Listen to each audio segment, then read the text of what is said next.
सौभाग्य की बात है, जब मैं अपने राज्य के अंदर ऑल इंडिया दाल मिल एसोसिएशन के सभी मित्रों को देख रहा हूं, तो मैं आपको आश्वस्त कर सकता हूं, हमारी सरकार के माध्यम से ये क्षेत्र में खास करके किसान कल्याण वर्ष के आधार पर हमने लगातार प्रोत्साहन देने का प्रयास किया। यद्यपि मध्य प्रदेश तो हमारा एक तरह से देश का फूड बास्केट बन चुका है, खाद्यान्न उत्पादन में देश में दूसरे स्थान पर हमें, कृषि क्षेत्र में हमारी जीडीपी 39% और खासकर हमारा एग्रीकल्चर सेक्टर से वार्षिक विकास दर वो भी 16% से बाहर जा रही है। और इतना ही नहीं, गेहूं, चना, मसूर, सोयाबीन, तिलहन में देश में अग्रणी भूमिका मध्य प्रदेश की है। प्रदेश डेयरी, पशुपालन, मत्स्य उत्पादन, खाद्य प्रसंस्करण और फूल, सब्जियां, फल सभी क्षेत्रों में देश में एक अलग पहचान बना रहा है। और हमारी सरकार ने इस साल को तो किसान कल्याण वर्ष के नाते से घोषणा की।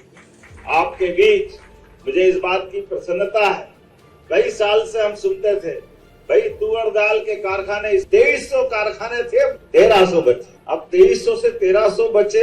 अब ये मेरी तो इतना ही जानता हूँ कि हमने जब तुअर पे से टैक्स हटाया है तो ये अब 2300 की तरफ आप बढ़ाओ, ये आपका काम है, आपके सबके माध्यम से। अब आपने कहा उड़द, मसूर और भी टैक्स की बात कही, तो धीरे धीरे रे मना धीरे सब कुछ होए। आपने बात रखी वो भी हट जाएगा, चिंता क्यों करते हो, धीरे धीरे सब होने वाला। जो आप चाह रहे हो हमारे राज्य के अंदर और आप में से कई सारे देश भर में अलग अलग प्रकार की इसी इंडस्ट्री से जुड़े हुए लोग आए हैं। मैं आपको भी आह्वान करना चाहता हूं, आप अपने राज्य में भी जरूर कारखाने चलाएं। हमारे लिए दाल का महत्व, सर्वाधिक प्रोटीन अगर खाने की थाली में कहीं मिलता तो दाल से ही आता है।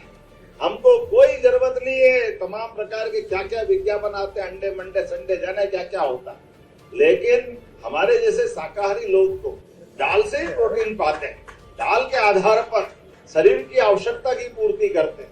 तो हमने दो निर्णय लिए हैं।